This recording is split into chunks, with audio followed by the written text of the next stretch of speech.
Welcome everybody to Wrestling on the Fly. I am your host Scott Spade, along with my producer Nick H. This is episode number 666, especially for my guest here too. Very, very special guest, fellow Metalhead, the one and only. What's your name again? Hardcore Beat? No, I'm just kidding. Jesus. Metalhead Steve Stone. Welcome to Wrestling on the Fly. Glad to be here. How's it going? Of course, that little joke was about what we were talking about. We'll get to that story later. First things first. Give me your early life, where you grew up, parents, family, home life. Oh, wow. All the beginning of that's great. Where the Steve Stone story started. Great family life, great childhood. My dad and my oldest sister used to watch pro wrestling. That's how I got into that. Okay. Mom is a very religious person, still thinks the metal music is satanic, and I always joke with her and say, I still don't worship Satan, Mom, but it's kind of a nice little jab at her. But great parents, great upbringing. That's why it's kind of amazing what I turned into in my 30s. We'll get there, but I used to get all the wrestlers for Christmas and my birthday. Everything revolved around wrestling as a kid. You know, and any normal kid, He-Man, all that stuff. I mean, Castle of Grayskull and all that stuff. I was never a G.I. Joe guy. Wrestling and cartoons. I think that was every kid in the 80s. You would have cartoons and then wrestling would come on. And it just became just an early on obsession. But, you know, I have nothing bad to say. What area did you grow up in? What town? I was in Highwood, Illinois. It's like right by, I mean, it's sad to say it like this, but where that shooting happened in Highland Park with the kid on the rooftop. Okay, so you're way north side of it. Literally 2 minutes away from my mom's house. Yeah. Oh, wow. So that was, but it's a very rich neighborhood. We were blue collar, obviously, but very rich area. So not a bad area to grow up in. Okay. Can you remember your actual very first memory of seeing wrestling? I do. TV? I do. It's weird. I remember eating chicken McNuggets from McDonald's and going in and seeing George the Animal Steel against Randy Savage, and I don't know. It just like that. It was just wow, this is amazing. But I also remember my sister used to watch the AWA. She used to go to every show, but my mom wouldn't let me go because I was too young. So I missed out on Hogan Savage '86 at the house show run where Savage was beating him by count out and all that stuff.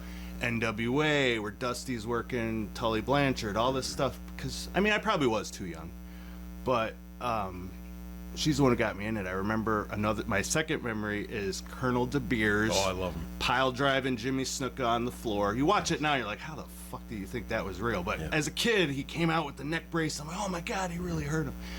Buddy Rose and Doug Summers against the Midnight Rockers. I would just tell my parents, you gotta watch this. Look at all the blood and everything. You remember the Bell Bath match? Yeah, it was such a great match. And then you had Sherry in there. She was just amazing. Those are like the main memories I remember as a kid. Is just what got me hooked. And then obviously Jimmy Snuka, Hulk Hogan. De Beers is always one of the best too. We just talked about him with Frank the Tank because he got to work. Colonel De Beers. Yeah, very underrated. I remember just him standing there and just going. Yep. Yep. Do you ever, speaking of Snuka, did you ever see the promo that he did in the ring where he was going to wrestle him and he goes to the announcer? He's like, I'm not wrestling this man because he's not white. He just turns, I'm like, holy shit! They could say that back then. It's like, wow. He did a lot worse when he was working with black guys, and he did it all over the place. But then you talk to people who actually got trained by him, like Brian Alvarez from The Observer, like was trained by him and worked with him, and he just said he was just amazing. Great guy. Like him and Buddy Rose, and like I wish I could have grown up around like that. You know what I mean? If we were born 30 years earlier, it depresses would have been the me. perfect time. It depresses me because now I can't go anymore, and I'm seeing these guys that are so tiny. And I don't want to rip on guys because there are a lot of talented guys, but when I was actually knowing what I was doing, you had to be 6'5", you had to have a 6-pack, you had to be on the gas. I had none of that. We could tell the gas story later, but and then before that, I broke in 98 is when I started training, end of 98, and then I didn't know anything, and that's when wrestling hit its boom. So by the time I knew what I was doing, everything was dead. and you couldn't go anywhere. Right. And then TNA, well, I screwed that up. That's another story. See, this is how my brain works. All right, what were we talking about? Oh, yeah, no, Colonel De Beers, early on racist wrestling gimmicks, and I guess we'll get into racist gimmicks later. What actually gave you that idea in your head, hey, I want to do this as a kid? Did it happen that early? Oh, no, like yeah, from that day on, I'm absolutely. going to do this later? You had that goal in your mind? And my parents both thought, oh, he's going to grow out of it. He'll grow out of it. And I started looking at wrestling schools when I was 15. Oh, really? And my dad was like, my dad gets angry, but it's out of love. And he was very worried about me. And there weren't many schools around back then either. no, it was just Sunny School and Danny Dominion School, but I didn't know about Dominion School. There was a radio show called Off the Top Rope Radio. Brian Shank and Danny Bartels, Brian Shank's a great guy. I love who I Brian still Shank. He's talk pretty good, to this day. My sister saw their cable access show and told me about it, and I started watching. And they're like, "Oh, wrestling!" They kept plugging this wrestling school, and that's how I got hooked up with Sonny. That'll be later. Sorry, I keep going on further than I'm supposed to. You're totally good. But no, as a kid, I knew this. It's all I ever wanted to do. All I ever thought about. Know the feeling. Yeah. How did you actually get into the business? So what's the process now when you finally pull the trigger, find the school, make the first phone call? How did you actually? Like I said, oh, that was good that I said that then. Yep. Okay, so I would call into the radio show all the time, and they would talk to me off air, and I'd be like, "Hey, do you have a hookup with Sonny?" He's like, "Yeah." And then Sonny called me. He's like, "Hey, just come check out the school." He knew how young I was, so he knew it wasn't probably going to be an instant thing. But this is when they were across from the Aragon Ballroom.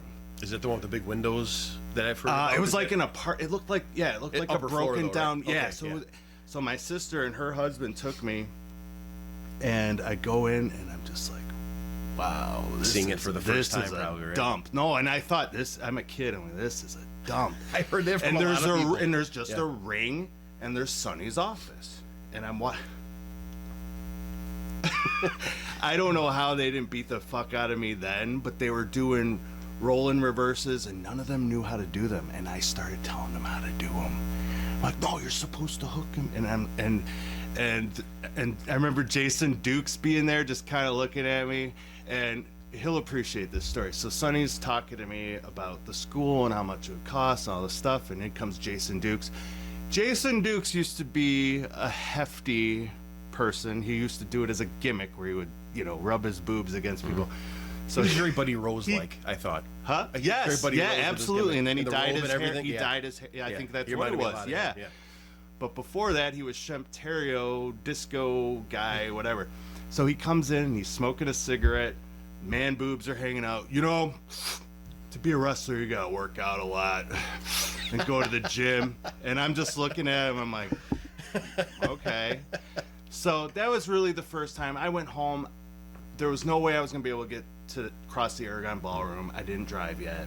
So but you it were was 15, 16-ish yeah, at this time? yeah. Okay. So it was my first introduction. But then I would see Sonny at the WWF shows passing. He was always hustling, passing out flyers for the school and the shows. Always trying to get people to come. Then I just started going to all the shows at the Hemmons Auditorium in Elgin, right out here. Right? Is that still around?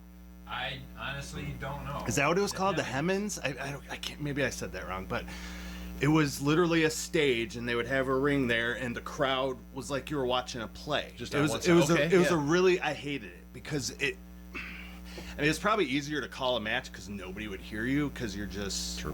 they're all so out. But it was just really hard to get into it. Yeah, as it's a hard fan. to work to one side. It though. was. Yeah. It was like it was like maybe I guess it would have been like working TV, but nobody being on that side where the fans would be on the other side. But Do you remember who else was there at their training place besides Dukes and? Jason Dukes, I remember DC Lightning and Rob Mata, and I think maybe Garland was there, which is One of my style. favorite people. Oh, Love those to death. those are all my favorite Yeah, people. love Yeah, Garland. no, Garland. You know what's Style funny? changing. You know what's funny? You could miss a beat and not see some, or no, you don't talk to someone for almost 20 years, Yes. and then you just. This is why I won't get rid of my Facebook, because that's my contact to everybody I've known over the 20 years in wrestling, whatever. I post a picture of my daughter with just a black Barbie doll, and he just wrote me out of nowhere saying he loved me because of that. And I said, that's sad that you have to write me that. I said, but it means a lot to me, you know. Oh God, I could already tell I'm gonna get bad later on, emotional wise. But anyway, what was I saying? Yeah, no, I remember Garland's gimmick. Oh my God, what was his first gimmick? Do you remember? Before he was Stylin' Shane, he was. I've actually. Oh been crap! always Yeah, stylish. me too. See, he had a different. Oh, he was. Oh, this is gonna drive me nuts. Anyway, so he comes in one day, and I'd already started training. I was still only 17, 18. He's like, oh, I got a new gimmick. I'm gonna be Stylin' Shane Eaton. I'm a studier of wrestling. Even as a kid, I'm like, there's already a guy in Music City Wrestling using that name. He's like, what? I said, yeah. He goes, well, I told Jimmy that's my new name. And I'm like, well, I just wanted to tell you. And, you know, he was never mean. He was actually my first match, a tag match. But all right, go ahead. I remember. Sorry, Speaking I don't want to skip over it. I remember there was a. Is it Shane Eden? Eaton. It is the same spelling. Eaton was his, and I think Yeah, Eden, Eden was the other Eden guy. was the Music Yes. City guy. So I that's remember why hearing about him. Yeah, he was a real skinny hillbilly As guy. soon as you say it, though, it's like, hey, I know that name before. not very good. I mean, but Right, actual trainers, when you finally do get in the ring, I would assume Sonny would be the main guy. well, let me fast forward or rewind a little bit. Sorry. They moved to the north side of Chicago. They moved the school there, so it was and I was driving. So this was a year later. It was easier for me to get to. And Sonny said, "You're underage. You got to have somebody sign off on it." And I said, "Okay." And my dad did, and my dad even gave me the down payment for it. And then I paid, you know, because I was working. I paid the monthly dues till I was paid off. But he was very angry. He didn't want me to do it. They were worried about me. And if you fast forward 10 years, they had every right to worry about me because this business is very dangerous, and it, as you can see, a lot of people die young in this business, and it was during that time where everyone was dying young. So I get it. And he still brings up, he blames himself for the stuff that happened with me later on. And I said, it's not your fault. I was going to do it anyway. I was going to do it at 18 anyway. Right.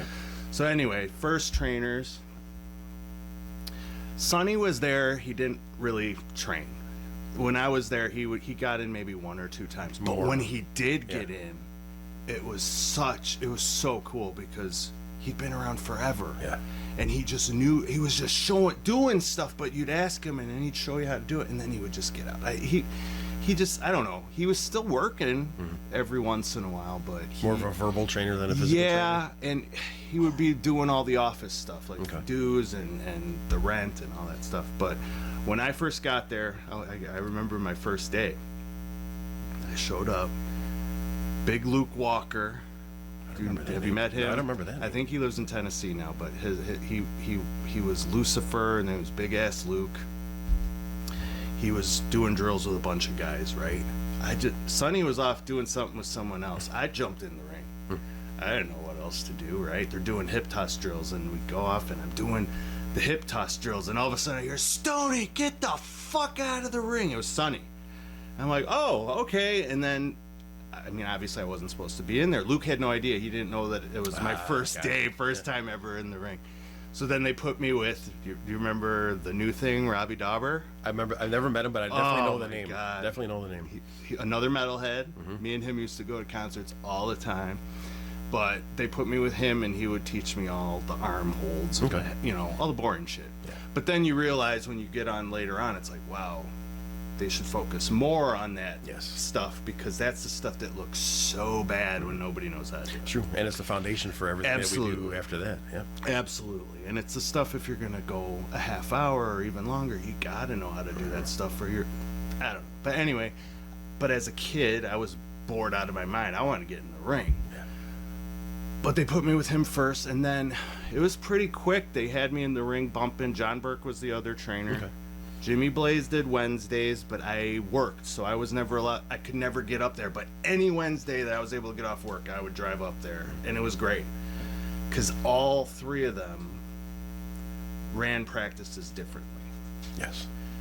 John did a lot of repetitive bumping, but he would also teach you.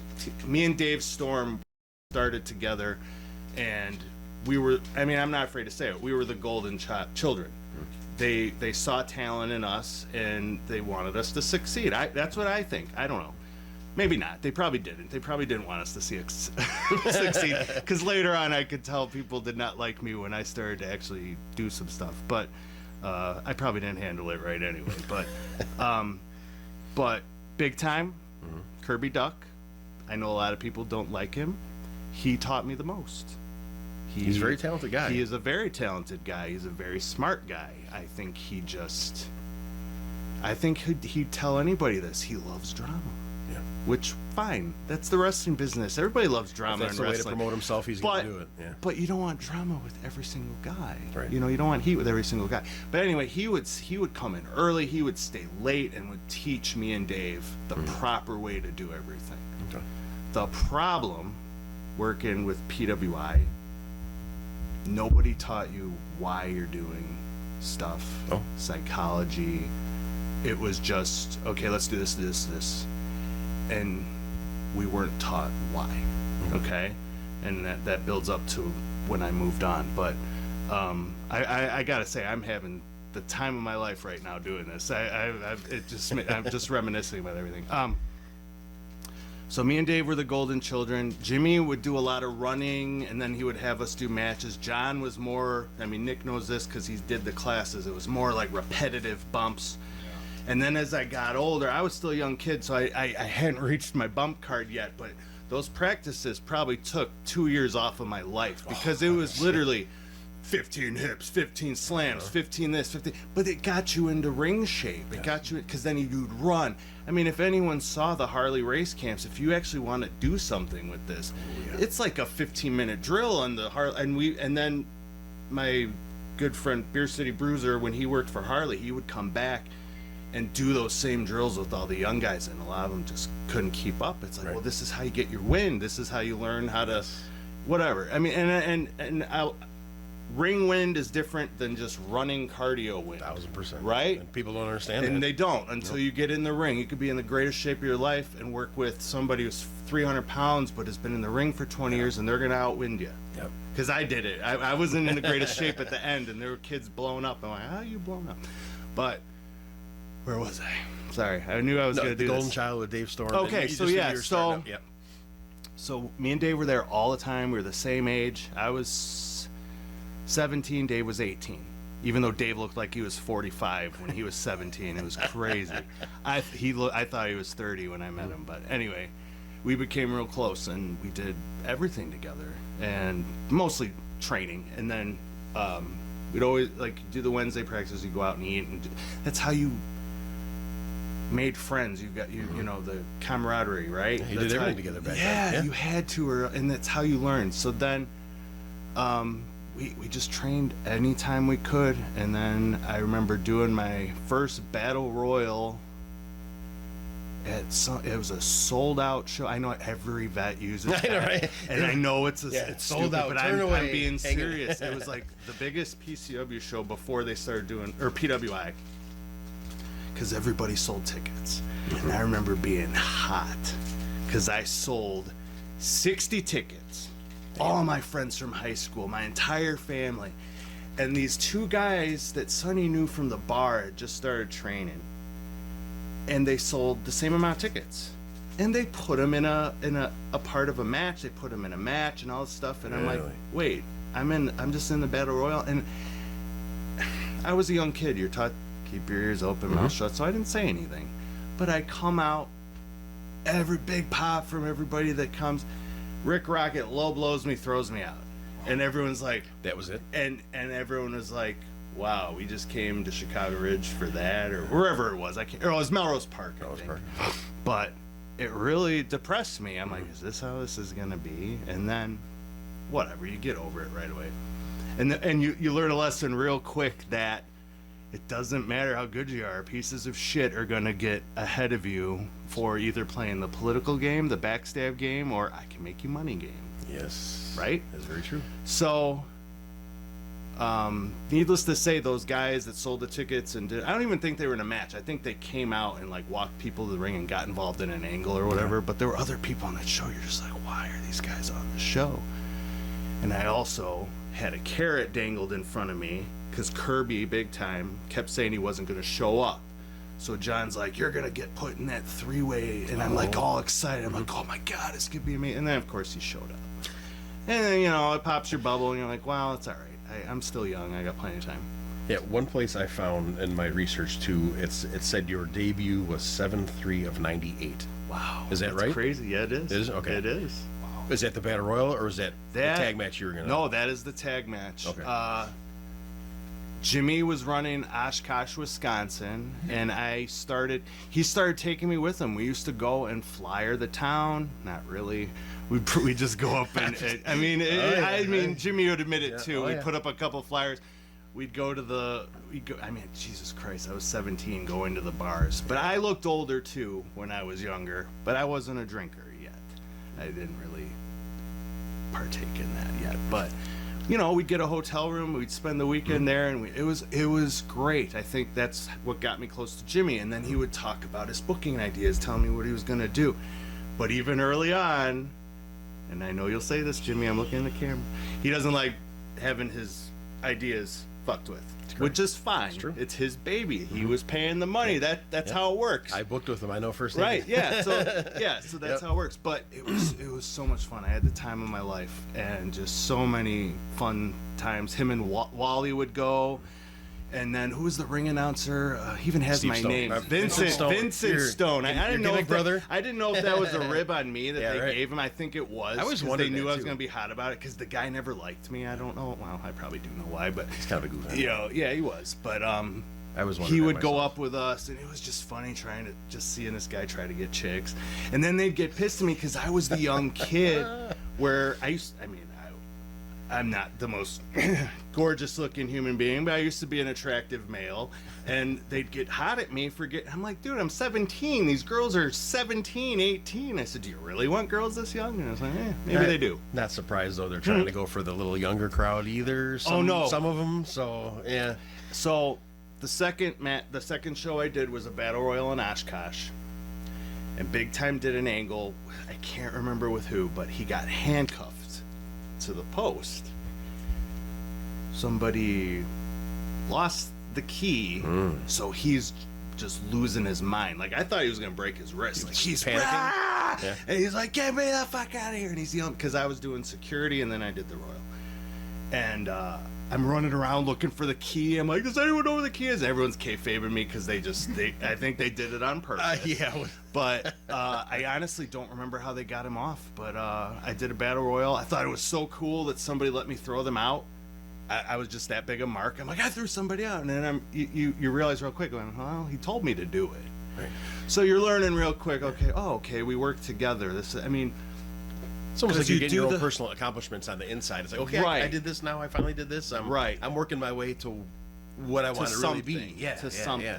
But even in practice, there were just guys there that some of them thought it was real, and you'd have to calm them down. I say, hey, we're not really here to try to hurt each other. But then, just like I would do with young guys, and a lot of people don't like it, they were real rough with me. Like Bad Boy Rob and DC, they would fucking slam me as hard as they could, and I didn't know any better. I'm like, oh, this is how it goes. Okay. Right. And I loved it. Yeah. God damn, I loved it. I'd rather have someone be snug with me than fluff me, and absolutely. I have to learn how to sell that way. Yes. But okay, so that was the second match. Then I kept going with Jimmy to promote Oshkosh, and then I had my first match, 7-3, 1998. It didn't say who with, so that's I wanted to make sure that was correct. Myself and Big Daddy Rack, Teddy Rack versus Death Row.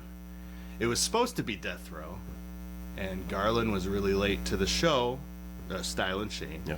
So it was Rick Rocket and Lucifer, Big Ass Luke. Okay. That's another guy who I've never been hit that hard in my life. My God. Oh, he gave me a drop kick in that match. I thought he caved my fucking ribs in, but I didn't even think, oh, that hurt. But I mean, it's supposed to, right? I mean, Jesus Christ, it's supposed to, right? But during the match, they're taking the heat on me. Here comes Garland running from the outside in his street clothes, jumps up on the thing, tags in, and we had talked about stuff we wanted to do at the school, so we just did it. And they beat me, obviously. And I mean, I was terrified. There was nobody there. I mean, But when you hear your name and you get music announced and Teddy's like pushing me, hey, you gotta go, you'll be fine, you gotta go. And it was very nerve-wracking, but I don't know. If I never would have done it, it's like, where would I be now? Right. I know you get that first match jitters where you're standing behind the curtain, you know you're next. Oh, it was awesome. And it's like I can still back out. But as soon as that music hits, it's like, fuck. Yep. I got no choice. I have to do it now. So then he did that show on a Friday, and then the next 2 days were at Oshkosh Days, like the festival or whatever out there. Nick worked that Sawdust too. Days. Yeah, Sawdust Days. So I was in the first match on that one. It was me and, oh my God, we called him Big Ted, but he kept changing his name, so I think it was Hondo, right? So he was a big dude, but real tall. He wasn't jacked though. Like, he was in shape, but I don't want to be mean because I liked him. He had the bitch tits that all bodybuilders get if you're not working out and you're on the gas or whatever. But he would come in, I guess he would see The Rock and Undertaker and all these guys at his gym. Oh. And so he was always, I'm going to be in WWF soon. I'm just learning how to work and all this stuff. I don't know whatever happened to him, but he didn't end up in Didn't WWF. last that long. No, he didn't last that long. So we worked Death Row again. This is where I can't believe it. My second match, I got my very first serious fucking injury. Rick Rocket had me up for a slam, and he goes to slam me in the corner. You know, like Tajiri would do the kick or whatever. So he slammed me, and my foot just smashed on the top of the ring post, and I thought I shattered my ankle. And I didn't have boots yet, so I was wrestling in shoes, and I'm thinking in my mind, oh my God, my parents are right. What the fuck am I thinking? So I'm hanging there, and he's like, stay there. And I'm like, oh, he's going to do the Tajiri thing. So I kind of like set myself up. He missed me by like 30 feet, like didn't even come close. I'm like, oh my God, do I sell this? And then I was selling my ankle because it was a shoot, and I'm just like, all right, I'm just gonna sell my ankle. But anyway, so they went over on that, and then it was, I think the next day I did security. I didn't do anything, but I do remember being security for Jimmy's main event match. It was a tag match. And he goes in, they're fighting all over Sawdust Days, and he goes inside the porter potty and just, wow, like with an X-Acto knife type shit. And he just comes out and he's covered. There's kids all over. It's fucking, Fiesta. Why do I keep calling it Fiesta? Sawdust Days. Yeah.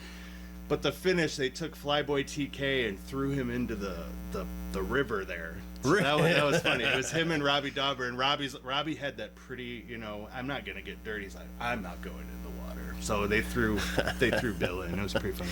He was one of the other ones that was training when I was there, but Bill was already there like a couple years. But he was a big help. He was already married and had kids, and if he would have gotten a gimmick, he might have been able to do something. He got in really good shape, but he really didn't have a gimmick. He never wrestled with his shirt off. He always had like a half shirt or whatever. He couldn't talk. I mean, but he was talented. I liked Bill a lot.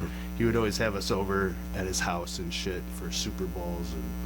But anyway, that's my first 2 matches in the business. Oh God. Yeah, the official company is Pro Wrestling International, run by Sonny Rogers from 1996 to 2000. Oh yeah. Remember. I'm going to go to January 22nd of 2000. Okay. PWI. Ron Creek.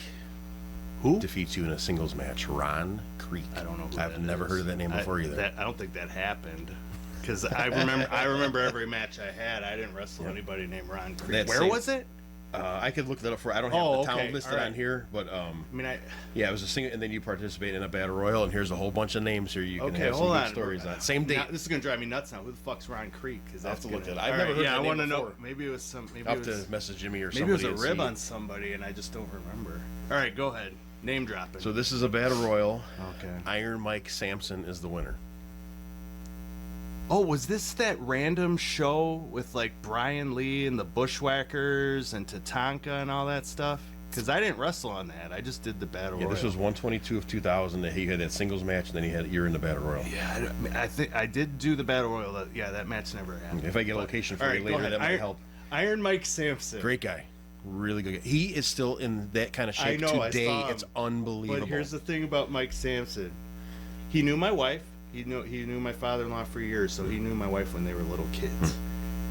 Every time I was on a show with Mike, something happened where I either got into a fight or I blew my lid or with something. Anybody? Yeah. Just because it he was there? Oh, no. It wasn't Mike's It fault. just happened to be there. I He was- always yeah. thought I put myself in the worst light around Mike. And then we laughed about it later. But there was one time, there was this kid, his name was Caleb Pierce. He was a backyard guy, and he was trying to, I don't know, he was running shows, and he was trying to train too, and whatever. But he walked by me, and he said hi to everybody, and he just looked me in the eyes and gave me like a smirk and walked right by me. We'll fast forward to that later, but I was pilled up. I had a bunch of pills in me, so I was already in a bad mood. You think I'd be in a good mood, but I wasn't. So anyway, I beat him up in the Royal. I shouldn't have, but I did it. I didn't beat him up. I just put him in a choke. Roughed him up a little bit. Yeah. So, but then Mike saw. He's like, I can't believe you did that. I'm like, Mike, he disrespected me, and he's like, oh, you shouldn't have done that. And he was right. Mike's right. Mike would have never done that, So fast forward a few years, me and Brandon Blaze are working for Rockin' Randy, and we wrestled Chase McCoy and this guy Andy Anderson, who's he's fucking dog shit. This guy's dog. Is that shit. the beard with the long blonde hair that and he's he everywhere? bitched and moaned. We did a Terry Taylor camp, and I got paired up with him, and we locked up, and he's like, oh, how was that lockup? Oh, he was real stiff. I'm like, fuck you. I wanted to fucking kill that guy. So anyway, we worked Chase and Andy Anderson, and me and Brandon, me and Craig were all snug. We're not gonna hurt you though. We get to the back, he like collapses on the floor. You guys beat the crap out of me. So me and Brandon come through. We just won their tag belts, and we threw the belts. It's like we were in sync. We throw the belts at him. Fuck you, piece of shit. And as I turn to the left, there's Mike and his fucking fireman, he's in his fireman get up, just Shaking his I didn't even know Mike was there. Yeah. And he's just like, oh, god damn it, Mike. And this is when I was heavy into my drug period, so I was probably fucked up too, but oh my god. But then I just saw him a few months ago and we hugged, and it was Great like, dude. but yes, he's fantastic. One of the- Sorry, these are gonna be 20-minute answers. One of the legendary Windy City wrestlers. If he was, of all and time. I think he'll say this too, if he was a few inches taller, he could have made some good money. Just jacked. That was only the first name. Now we got a lot more to go just in this battle royal. Fine. So Hey man, I said this is gonna go. Craig said this is gonna go 10 hours. I'm here. I mean, I gotta go to work at 11, but we'll see. next name on here is Airborne leader. Oh, Vito. Vito Tomaselli. Vito and me were really good friends when we started out, because he started a little bit after me and Dave. And what can I say? I love the guy. I screwed that friendship up early on. Vito's a hustler, man. He was trying to get ahead and just get out and do what he wanted to do. And we were working for Mike Bonomo. Me and him went down and did a match for Mike Bonomo at the school, and he loved it. He's like, all right, you guys are booked. And then Vito started, I think he was like hanging out with him, Brandon Bishop. Love Brandon Bishop. Another one of the nicest guys in the world. And I don't know if I got jealous or whatever, or if I think other PWI guys got in my head. And I used to run this. I was a part of one of the wrestling hotlines. Oh yeah.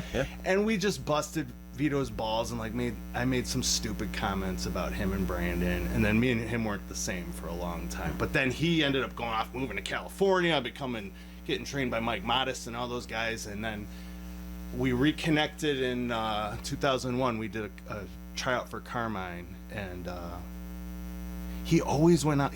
I have more stories about him later, but he's helped me kill some heat with some guys.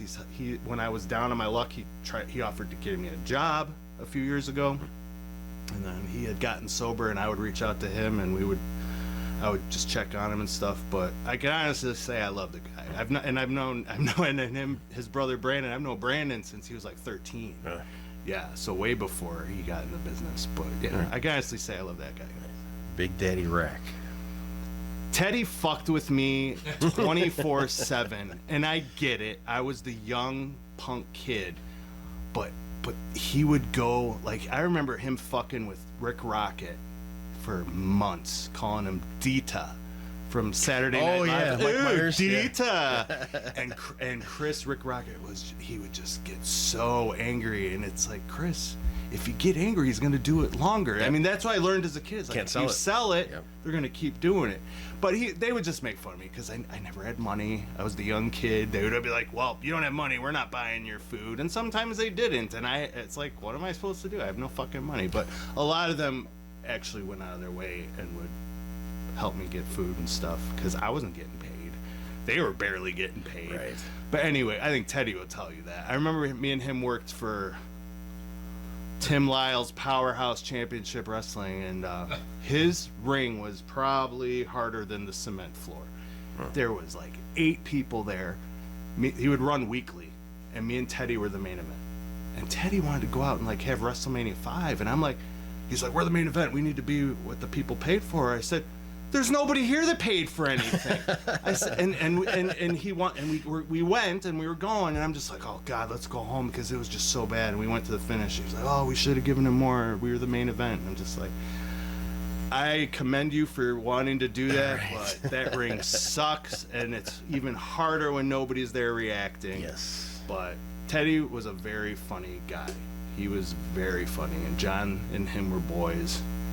And I think that was the only match I worked with him was that Tim Lyle. And then he used to do the Mr. Wrestling 5. And I every time I saw him, 5! He was a funny guy.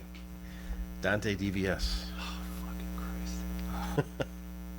Remember, these are all the guys are in this match. So, or in this battle royal. I've never met someone so full of himself and being 4'11", 280 pounds than I did with him. And I remember working a tag match at Tim Lyle's comic book shows, and it was me and Dante Devious. Oh yeah, it was actually against Teddy. It was Teddy and Sonny Rogers, and we're taking heat on. I can't remember who we were taking heat on. And I'm like, and I'm calling the spot. I'm like, all right, put your knee up because we were gonna cut the baby face off. Mm-hmm. He gets into the ring as the guy's like running, and he was gonna give him a knee, and I just start screaming at him. I'm like, what the fuck are you doing? Do you even know? And you're learning real early on that I get very angry when people are dumb or when shit goes bad. So we got to back, and Sonny, you can't do that. He's like, he's new, you can't do that. And I felt bad. I apologized to him. I think I saw him. I didn't see him much after that. I think I saw him one time at one of the Slam Arena shows. I feel bad that I just like buried it. No, I don't. But he was always nice to me. I just think he was very, very arrogant for someone with no talent. I'm 44. I got nothing to lose now. You're gonna get everything out of me. What was his real name? Do you remember, Nick? Who? Dante Devious. Giovanni. I'm sorry, Gio, but I'm telling the truth in this interview. Dave Storm. Dave and I were like brothers, Sonny, they went out of their way to get me and Dave booked everywhere. Did you guys actually work as a team or against each other? Against each other. Yeah. In Were you guys ever Oshkosh, teaming before you did that? We did one match where we teamed in a 6-man, and then I turned on him. Okay, I knew and you went had to with turn Jimmy. somewhere. Yeah, Okay. but that was later on. But they were both. I don't know if it was like. I mean, I'm definitely not comparing us to Punk and Cabana, but around that time in that little itty bitty area, it's like, wow, book this Stone versus Storm match, and we were having really good matches. Dave could throw one of the best drop kicks I've ever seen in my life, and just was so athletic for someone who never did sports and never. You do it with the backflip when he would drop kick too? Yeah. He was very talented, but here's the thing. Here's the difference. I wanted it. Dave didn't want it. Dave was young, but he was supporting. Him and his dad were living together. That he was working a back-breaking job, and then still coming and training, still coming and doing shows. I was working at Walgreens in the pharmacy every day, but still going to. I was still in high school, and David had already graduated. But anyway, once everybody invested in PCW, and I wasn't one of the investors. I don't want to say I lost favor, but I did. I definitely felt like I lost all my friends because I wasn't an investor. which they always took care of me. They always booked me properly. You felt like you weren't on the inside. But I wasn't on the Yeah. inside. I wasn't on the circle. Okay, sorry. I got to backtrack. Here's a quick Teddy Rex story. Teddy, I'm sorry, but I got to tell this story. So, Oscar from Men on a Mission. Do you remember him? Oh, yeah. He was the rapper that rapped for Vince McMahon on an elevator and got a job. Yep. Okay. So, fast forward to when he gets fired. He is like the biggest con artist scumbag. And Danny Daniels told me, he goes, I was trying to buy tickets to King of the Ring, and he sold me them and told me they were front row, and it ended up being like 2 tickets in a different area and all this stuff. I'm like, oh, wow, that guy's a con artist. So we're at practice, and this is when everybody invested in PCW. And Teddy comes in. I just got us all booked in Hawaii to work with Ric Flair and all these guys. And I'm just like, what? Wow. And he goes, and then as soon as, Oscar, and I'm, Oscar from Men on a Mission. And I didn't say anything because he came up to me, all these people like DDS and Vance and all these guys were, but he just needs $1,000 to pay for the tickets. It's like, okay. So he comes up to me and goes, I didn't put you on the list because I know you wouldn't have that money. And I looked at him, I said, Teddy, I wouldn't give you the money anyway. I said, this is a bad idea. Needless to say, Oscar took all that money from, I think it was like 5 of them. I don't remember exactly who, but I know Vance and Teddy were 2 of them. And it just sucks. It sucks. And I've heard stories about other people like that. D'Lo Brown, who's told people, I'm going to go get you all your steroids, and then just takes all the money. Like, there's people that did it all the time. Mabel took advantage of some of the guys. Just, you know, when you have power and you have a spot, you can promise stuff to other guys and get whatever you want. Or how many people that come in for bookings and stuff and they get the deposit and they don't show up. Yeah. A lot of people do it. Justin Credible's running through that situation PJ, right now, dude, too. yeah. He's in a bad spot. Hopefully he can. But you know what? He's a cool I dude, feel too. bad because I've been in that spot where I've sold DVD sets or sold whatever and never mailed them. I took the money and I went and bought pills. And I feel really bad. I don't want him to. But here's the problem. He has an opportunity to go to WWE rehab, but he refuses because Danny Spivey runs the rehab. Danny Spivey, when he was Waylon Mercy, used to beat him up real bad in their matches when he was Aldo Montoya. So he says he refuses to go if he's the one running it. It's like, well, you're good. God, I love that gimmick too. Waylon Mercy was fucking It was phenomenal. so good. If it was 10 years earlier, that would have been money. Those eyes that he had. But were yeah, just- but yeah, no, awesome. I feel bad. I don't even know where we were at. Who Yeah. were we talking about? Oh, the last one was Dave Storm. Oh, okay. So anyway, fast forward. Me and Dave kind of just lost touch. But the thing that really broke us off, Ronnie Vegas called, got through Sonny. He was running shows in South Dakota. I'm like, this is the coolest thing ever. He's like, we're gonna take a ring truck. We're gonna drive to all of us drive to South Dakota. I was a kid. I wanted to leave Illinois already, you know, because there wasn't much there. I'm like, hell yeah. I called Dave. Dave's like, I can't do that. Like, what do you mean? He's like, I gotta work. I said, okay. I said, can you get one day off? Because it really only be one day. Nah, I'm gonna pass. So then he just took me. And then I think he did 1, 2, he did 4 shows in South Dakota and he booked me. And then, like I said, it turned into Dave was doing it more as a hobby. I wanted to make it. And it wasn't even make it. It was just, I want to get my name out there. I want to work with cool people. My goal when I got into wrestling was to meet Chris Candido, wrestle Chris Candido, and do something with somebody else. I didn't want. My wife might watch this, so but we'll get into that later. And you know what? I mean, I had goals. Of course, I wanted to do a WWE match. I never did that, but I did work for them a couple of times. I had opportunities with TNA. It got screwed up because of me. Booked in Puerto Rico, fell apart. Booked in Japan, fell apart. Like it was like the story of my career. You know what I mean? But where were we going? Oh, Dave Storm. Dave Storm. So anyway, I went off and did my own thing when PCW fired me. We'll get to that. And then Jimmy and him opened Classic Champions, right? Classic Champions. That's where I started, yes. And they booked me on the first show. And I think they were mad I beat up that Don Kohler guy or whatever the fuck we're definitely going to talk about that one, too. Yeah. Anyway, he probably got me fired, but a lot of people did that. They would go and complain after I was gone or on my way home, and then I'd get the phone call, "Oh, why'd you rough this guy up?" I'm like, "Why didn't you say anything when I was there?" But anyway, yeah, me and Dave just drifted apart. Dave, it was more just a hobby for him. Me, I wanted to be booked every weekend in a different state, and I ended up doing it. I was like, yeah, looking at your list, Yeah. you were everywhere, Yeah. every single weekend, 2-3 days a weekend. And you know what? I had a lot of help. And if you, that's what I go out and I try to now, but I'm not as in the business, but I will still help guys. And I realized real quick why I don't help guys anymore. Because I had a few in the last few years reach out to me, "Hey, I want to go to WWE, help me." And I'm like, "All right, well, you got to start here." And I'll get them booked in Wisconsin. And then I remember getting one kid booked 3 days in a row, and he couldn't believe it. He showed up 3 hours late. He got to the show. He did really good. He helped with the ring.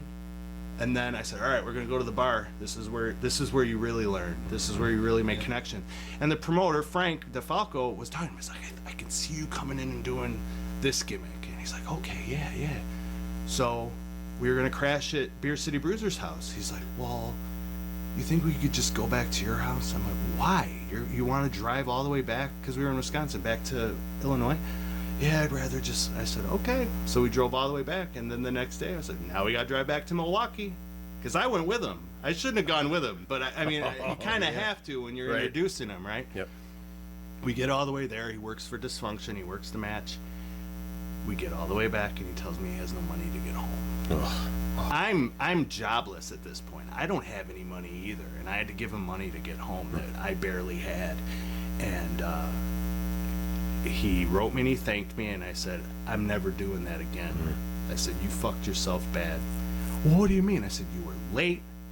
I said, "You complained." I said, "You had booker or promoters that wanted to use you again, and you screwed it." Because this kid was planning on moving to Florida to try to get an NXT. I said, "That's not how this works now." I said, "That's not how this works. This isn't territorial days when you just move somewhere and try to get a job." Right. And he was little, and he didn't have a look. There was just so much, and unfortunately, he ended up killing himself a year later. Shotgun to the face. His wife ended up cheating on him, and he lost his baby.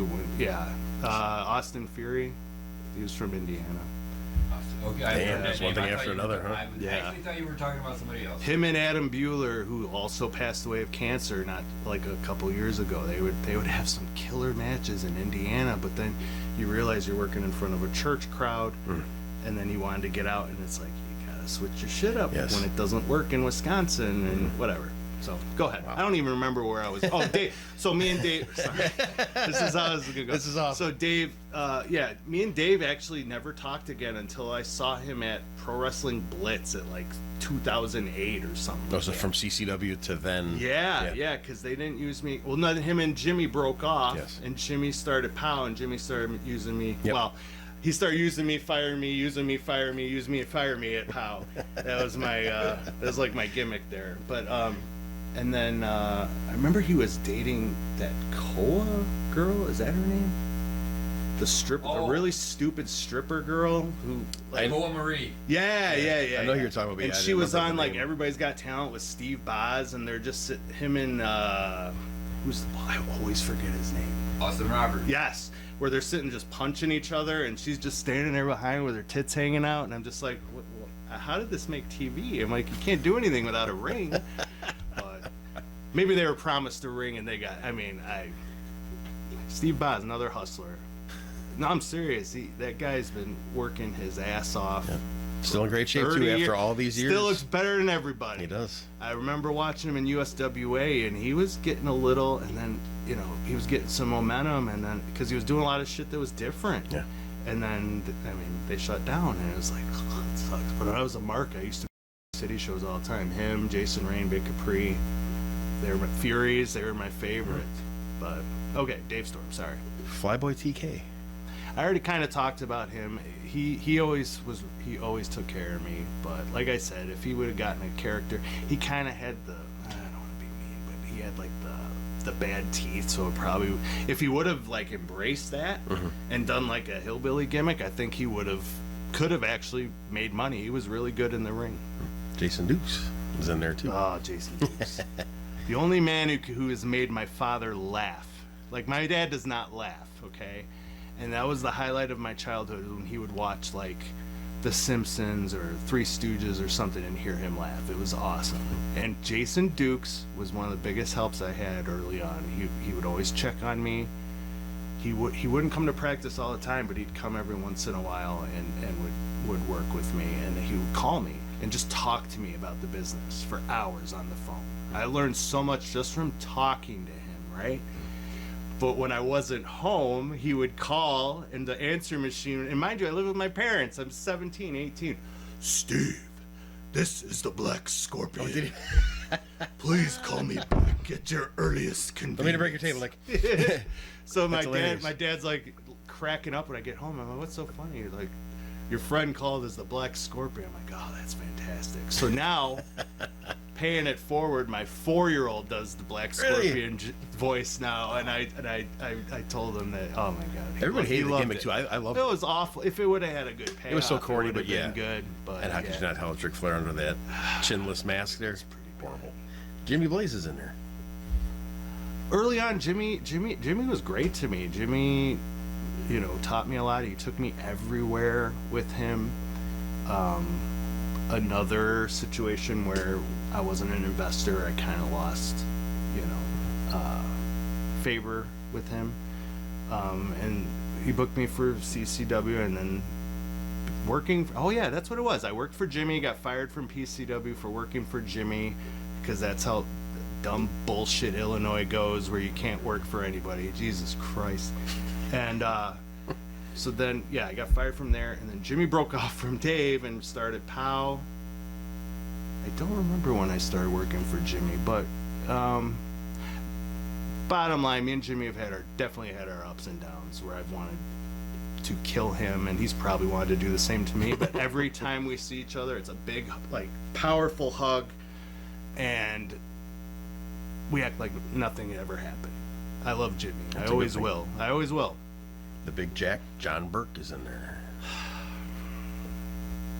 This is a hard one for me because John did so much for me. He went to bat for me all the time. Me and Dave were his guys, and I worked with him a few times.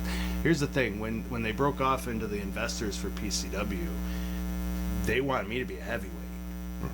And me being a stupid ass mark, I'm like, no, I want to be in the cruiserweight match where we can do all the moves. And it's like, you fast forward 20 years where I'm smarter. I'm like, oh, they wanted to build me up to be a heavyweight. That's a good thing. But me and him had a good match. Like, I wasn't expecting it. And that was what pissed me off too. I'm like, oh my god, I'm working John. He can't move. He can't do anything. But he worked his ass off in that match, and it's one of my favorites. And I'm not going to go into details about anything else, but there's other stuff that I know that I won't talk about that really saddens me about John, but I did love John. Johnny Kiss. I'm sure everybody in the business has a Johnny Kiss story at one point or another. When I met Johnny Kiss, I was in line getting WWF tickets where he was wearing a Windy City jacket, okay? And I started talking to him. Talked like he was Hulk Hogan of Windy City and all this stuff, and he was this big star. And then fast forward, I'm training. It's like my 3rd day of training. He comes in, and he's telling us how he's cleaning up Sam DeCero's dog shit. What? He's like, I left Windy City because Sam was having me clean his dog shit up. And I'm like, what? Wow. And I used to see him on the Windy City shows as the Great American Patriot. He came out like Sting. I have heard of that. Yeah, yes. it was terrible. Yes. But, and then I would see him at the Hemmons Auditorium in Elgin. I remember he came out as Johnny Kiss, but he came out dressed as Gene Simmons Yes, I've seen to that too. Ahmed Johnson's WWF music. So Did he really? Yeah, I don't know if somebody ribbed him, but I'm like, why? And Yeah, I that saw doesn't him as a go- mark. I'm like, Yeah. why didn't you come out to Kiss? And he didn't really even know anything by Kiss. But oh my God. Let's just say he knew everybody. I say that with an eye roll. He was a very braggadocious, and every time he saw me, it was like we were best friends, but it always turned into me just getting so mad at him because he's so full of shit. He doesn't have a mean bone in his body He like all these doesn't. other That's people. why, So like, he's harmless as and far then as he that did goes. he did those South Dakota trips. Oh, he was on that too. Okay. For Ronnie Vegas, and he always brings up the story where he had these two girls in the hot tub, and me and Public Enemy and a couple other guys came and just fucked it all up for him. And he's always like, ask Steve Stone, he doesn't lie, he'll tell the truth. It happened. It actually happened. But he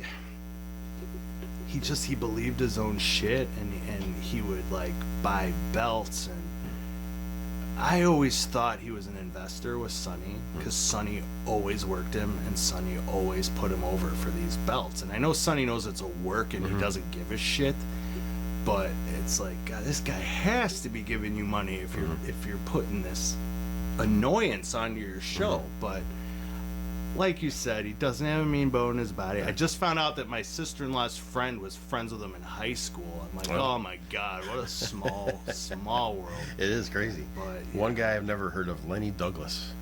Oh, Lenny Douglas is Jay Bradley's cousin. Okay. I know who Jay Bradley is.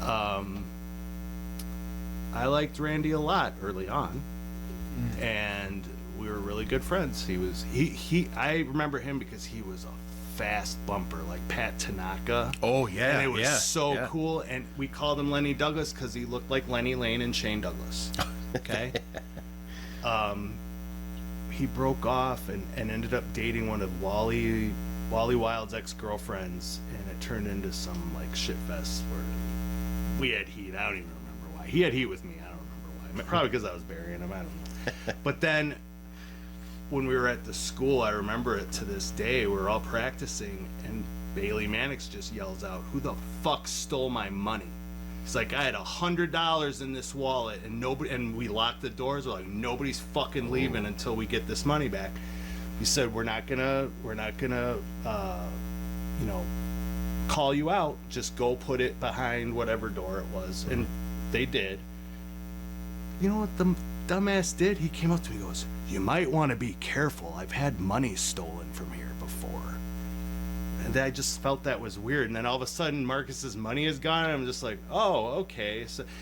So nobody called him out on it there. But then it turned out he was stealing from his girlfriend and her parents, who were like cops. So he ended up getting in a lot of trouble. He disappeared, and then he ended up he popped up at a Blitz show, I think. No, not Blitz. Yeah, I think it was Blitz. No, POW. He popped up at a POW show, like wanting to get back in, and then I never saw him again. Mark Masters.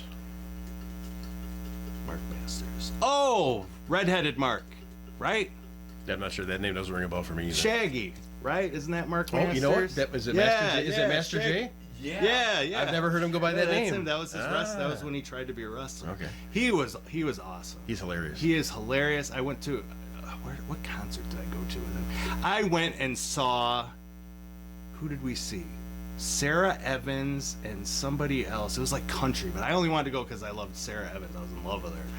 But he would go and like bootleg the shows. Him and his brother, they would just go and Scott, I think was his brother. Yeah, Too. they loved music, and he was really not in the ring, but he was very talented when it came to like production. And I know he did stuff with you. He could talk too. He was a really good talker, and I don't think I was around when he did like the managing, but I remember seeing a couple matches of mine on POW on YouTube, and him and Riccolo doing a lot of back and forth. Yeah, because they did the show. Yeah, that's what it was. That's what I saw it on. And, Inside the Ropes? Yeah, that's what it was. Yeah. And I always liked him. He's funny. Another guy who's doesn't have a mean bone in his body. Yep. PWI Showstopper. Again, I have no clue who that is. No idea who that is. Okay. Rick Rocket. Rick hated me. I know he did. And I won't say that part. Nah, maybe I will. Like, it is gonna be open. So I don't know why he didn't like me. Probably because I was just a young punk kid. But then he hooked me up with one of his friends, and she was way older than me. And I was a kid. I lost interest and stuff. And then I would see him, and it would just be like, hi. I think he was mad that I left PCW the way I did. But then it turned out he married that girl. Oh. I saw him like and he's like, "Oh yeah, I married her." I'm like, "Oh wow, that's great." So we were fine the last time we saw each other. I always just thought he didn't like me. Back to the Ryan Creek again. I'll have to do some research and send some lifelines out and find out who that Ron Creek guy I don't know is. who that is. Sin, S-Y-N-N, Sin. Is that This is all is that still the in that same Battle Royal. Southern Illinois Sin? The guy who tried to blow mist all the time and it was like food coloring? It might be him. a I good don't question. know. Never. Yeah, I think I worked. He ran a show once that I worked for him, but I don't really. I never had any real interaction. 2 more guys in this match, Style and Shane Eaton.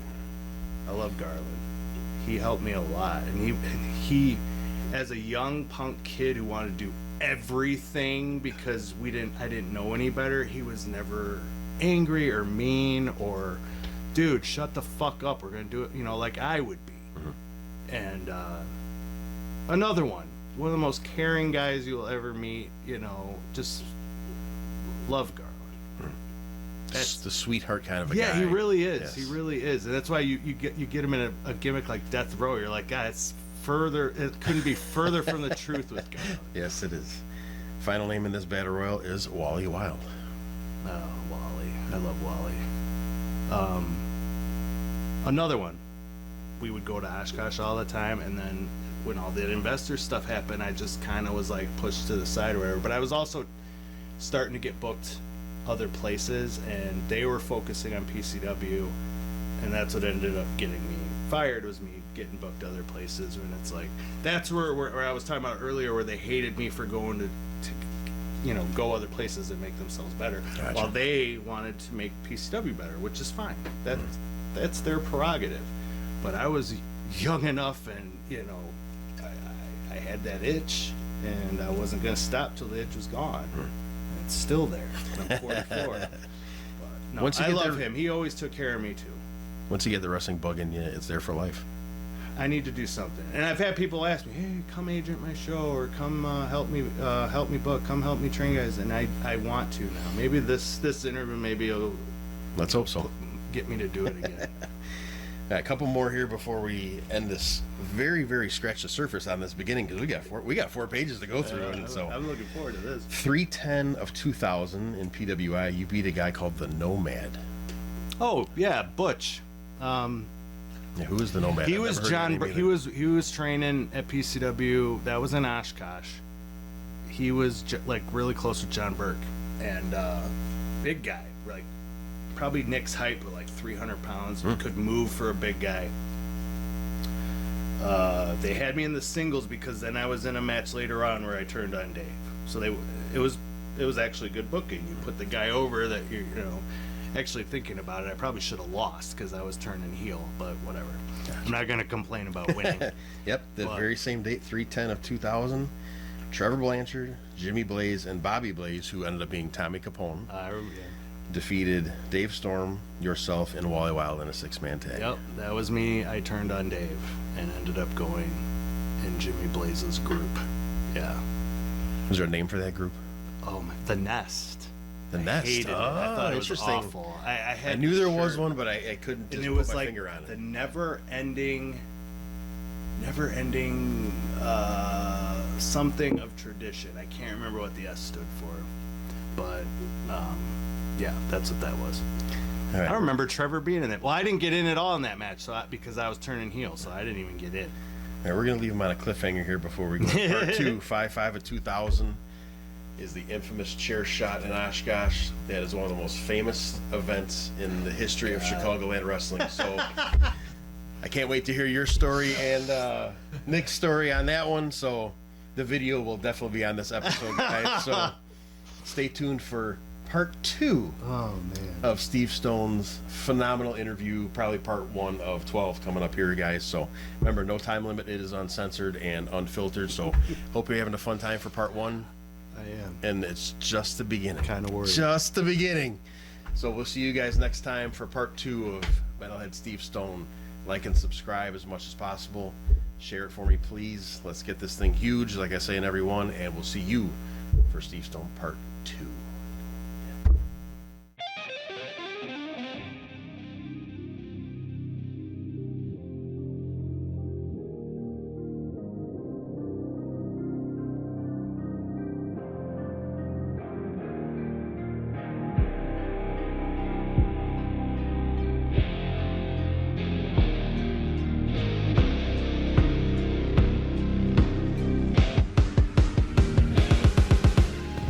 sunset flip and just starts screaming at the top of his lungs, grabbing his eye.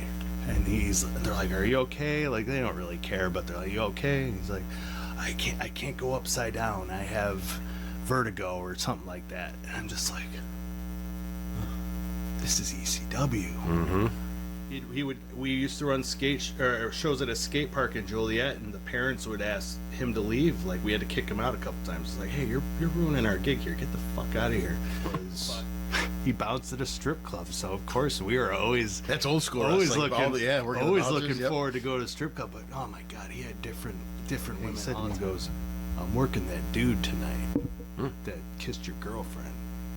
He's like, "You don't do that to the boys." He's like, "I want you to watch the match," and just gave him a lesson. And I'll always remember that.